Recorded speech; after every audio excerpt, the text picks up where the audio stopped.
one of the examples that I've seen new atheist types, you could call them, or, rationalist types use to criticize religion has been to criticize the evil eye, and that the evil eye is this example of superstition and, kind of silly magical thinking, which think that somehow someone can look at you and can affect you, can have this effect on you by looking at you in a certain way, almost like in a magical manner, and just how silly that is, and how it's silly for people to be worried about that and to think about that in traditional cultures. And so I thought that, in my opinion, in my thought, the evil eye is actually something which is quite obvious to understand. And so hopefully I can give you a little bit of an explanation of what that might be.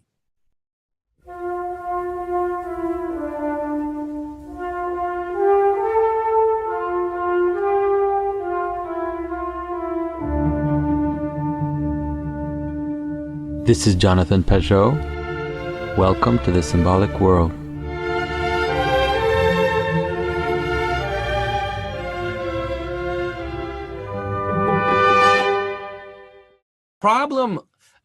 The problem of understanding a lot of traditional thinking and religious thinking is something that I've been trying to explain on my channel for quite a while now. And the problem is the rationalists' approach to reality, and let's say the kind of Enlightenment approach to reality, which is to remove the viewer from causality, which is to completely act as if we are not part of the causal links in the world. And so once you start to reintegrate the conscious agent or the viewer into the relationships of causality, and you start to see that that is inevitable, then what happens is that your perception of how causality works is going to slightly change, especially in terms of human interactions and human life.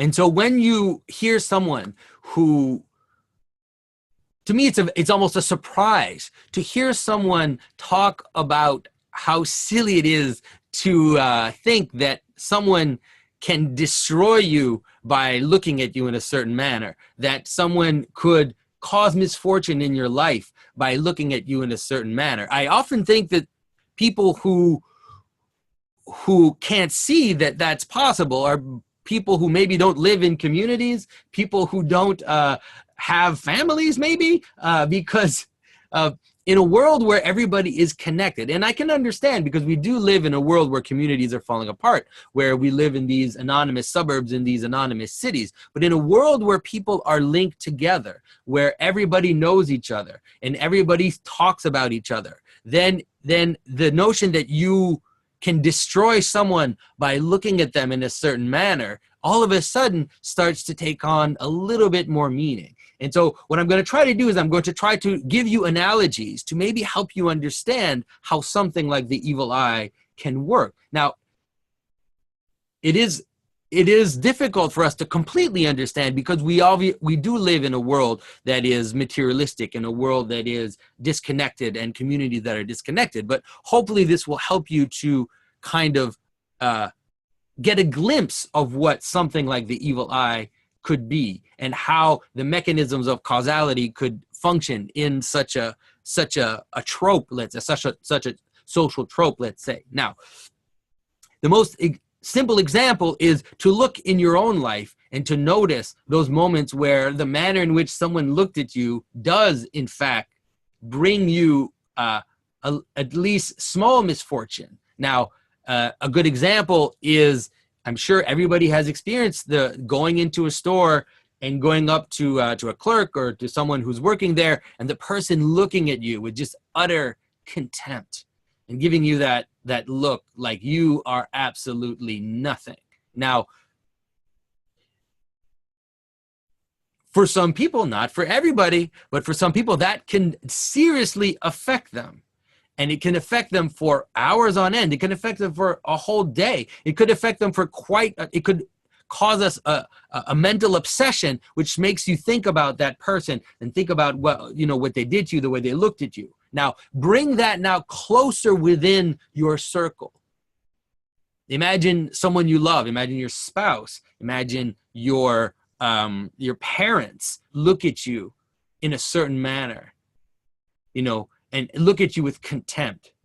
But imagine that you could make it into a technique, and you could do it. It could be pretty powerful. You could make it into a technique where you would actually consciously look at someone, you know, with a cold contempt look, and then act as if you're not doing it.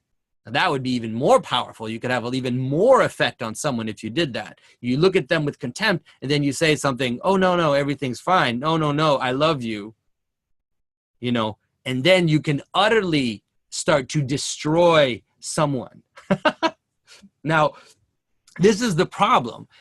The problem is that we don't see that you know, your misfortune is also caused by your interactions with other people. That the manner in which you interact by other people will and can bring you to experience misfortune.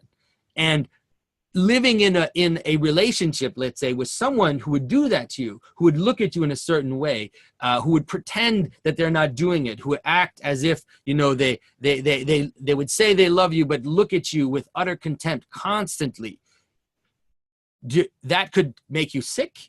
It could make you, you know, lose your job. It could make you, you know, start to be distracted. It could cause, maybe you could have a car accident because of that, because you're distracted, because you're taken up by this disturbing fact in your life. Now, the type of causality is not the same type as the scientists would want, because there is no, you can't measure the atoms between someone in your life acting and looking at you with utter contempt, let's say, and the car accident you would have, because as you're driving, you're distracted by what's happening, and because you're distracted by what's happening, maybe you're struggling in your job, maybe you're having financial problems, and all of that is racking up and building up to a point where you're crossing, you're turning on a light and smash into a car.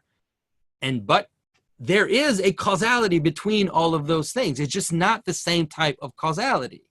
Now, the examples that I'm using are psychological, let's say. They are some that we can understand in a more immediate manner, let's say, because we still have access to it. But imagine a society, imagine a human society, which would have, for generations after generations, millennia after millennia, refined the art of looking, refined the art of looking at someone in a manner that will have an effect on it, an effect on that person.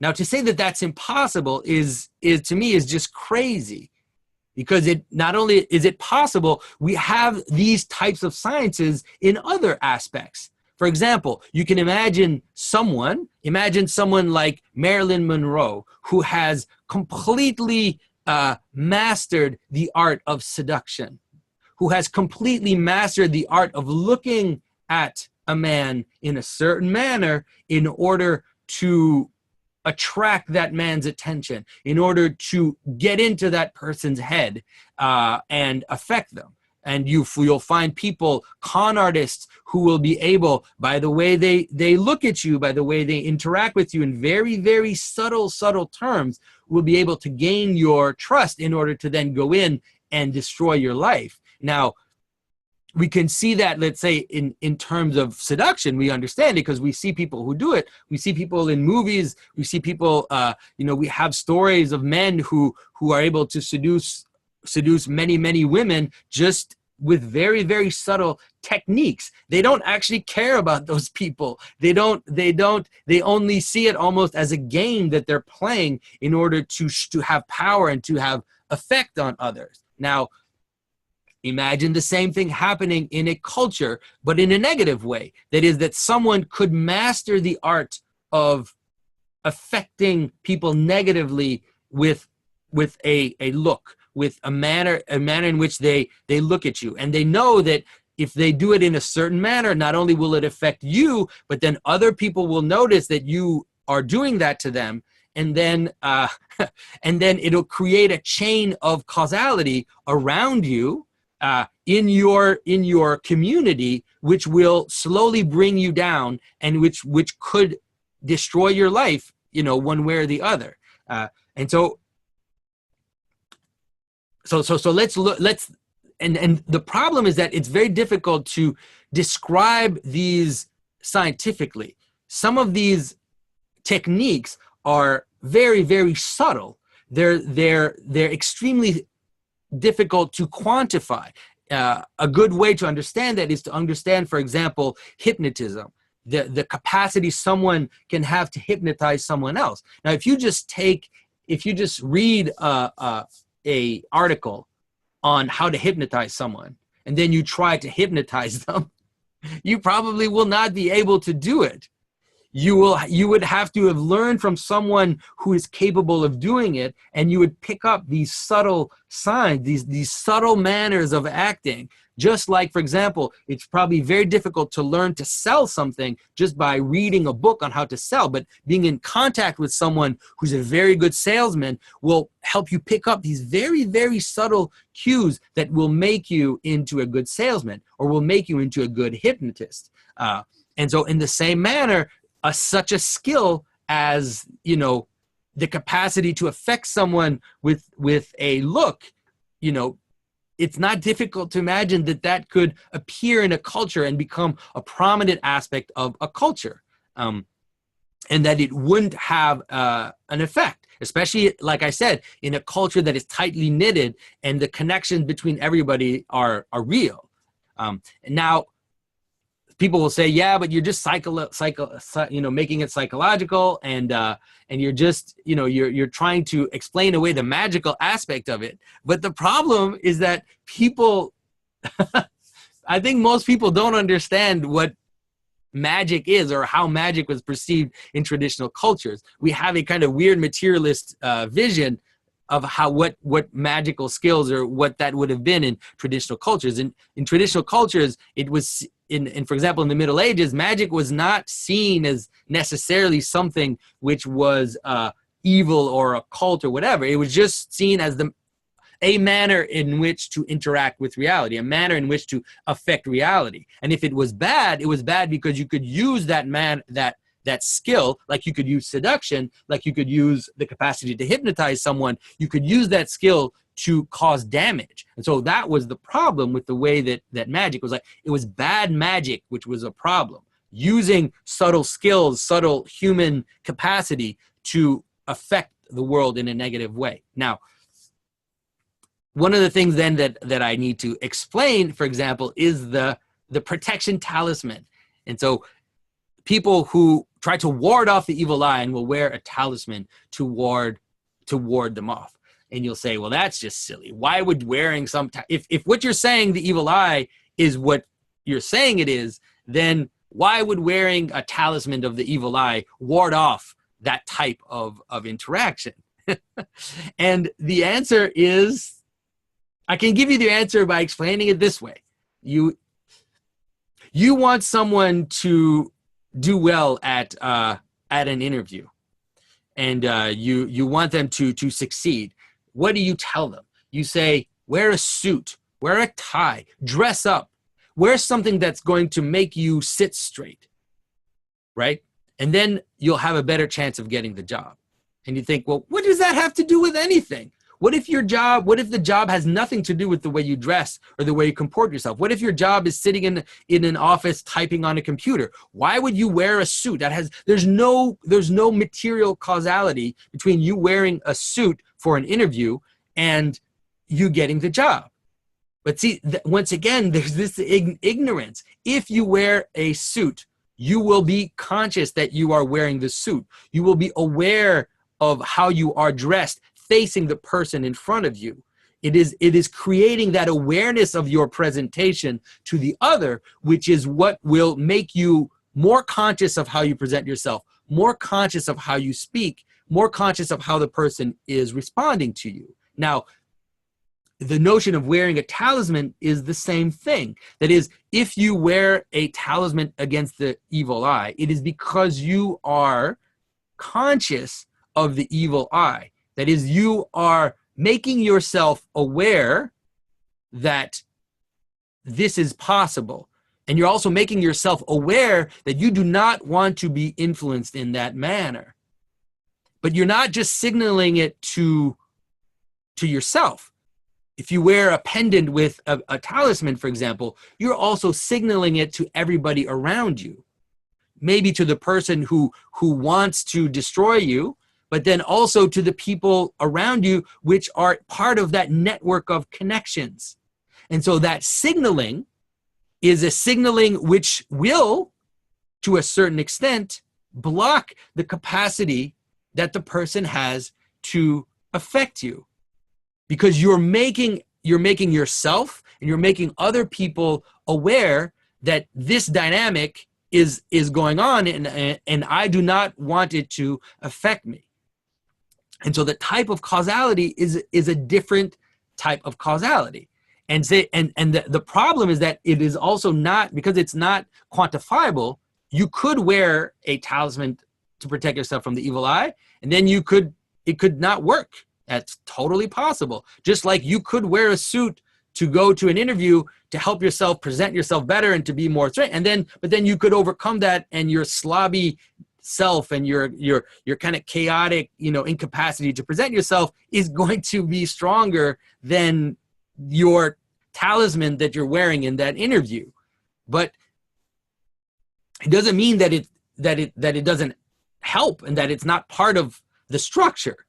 Just because it doesn't work all the time doesn't mean that it's not something that, if you do, can have an effect on these types of interactions. And so there are many ways that we do that today. Someone who for example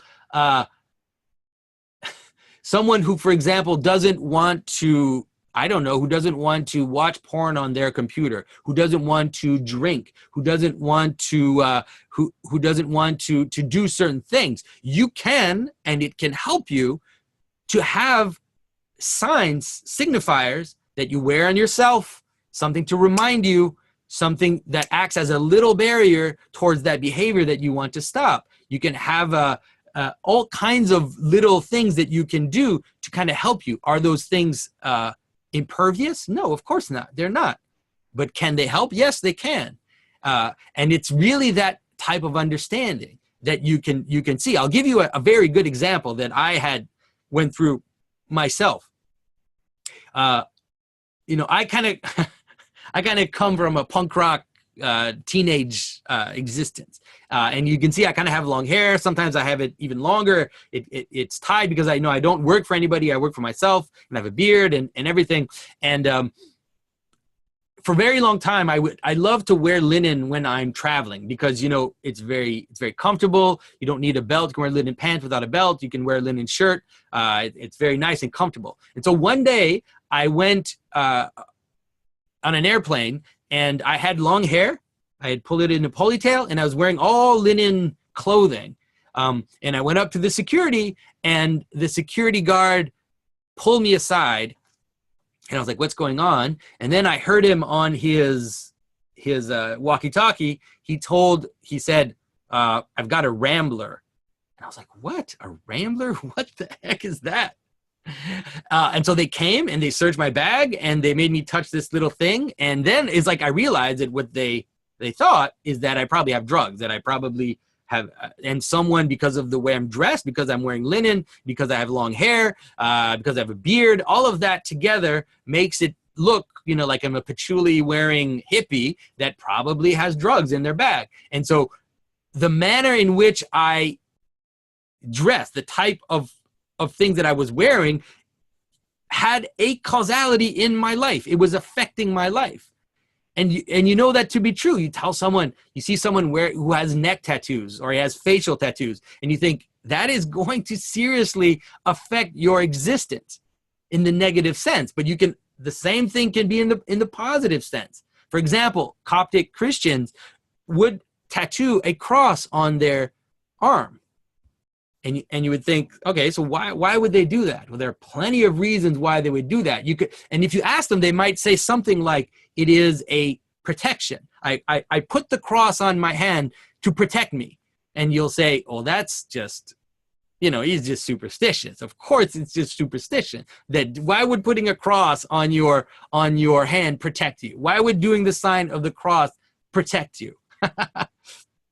And so imagine now that Coptic Christian is in a situation where there's pressure, and there is right now in Egypt, pressure for you to convert to Islam, pressure for you to, let's say, compromise on what you believe and on your faith. Now, that thing is marked on your skin. You have a cross on your skin. And so if you do compromise yourself, and you do compromise what you believe, if you convert to Islam through social pressure, or you do something of the like, then you will have this burning mark on your hand to constantly remind you of what you did. And so the mark acts as a protection. It literally does act as a protection. It protects you from going in certain directions, from certain things, let's say, happening to you. Now, is it possible to surmount that? Is it possible to break that protection? Is it possible to still convert to Islam? Yes, of course it is. But just because it doesn't help you in 100% of the times doesn't mean that it doesn't help you, that it can't help you if to you it's important to remain faithful to what you believe. Okay? So yeah, so I think I'm way past explaining the evil eye, and I'm basically explaining the whole systems of how these types of causalities can work, and how they're not the same types of causalities that scientists like to look at, but they exist nonetheless. And everybody I know engages in those types of causalities by the way they dress, by the way they present themselves, and then also can have effect on others by the way they say certain things, by the way they use passive-aggressive behavior, or whatever it is. You can affect someone else's life, and you don't have to see that as superstitious. All right? So I hope you enjoyed this discussion, and I will see you soon. If you enjoyed this content and our exploration of symbolism, get involved. I love to read your insights and questions in the comments section. You can also share this video on social media to your friends, and if you can, please consider supporting us financially through Patreon or PayPal. You'll find those links in the description below.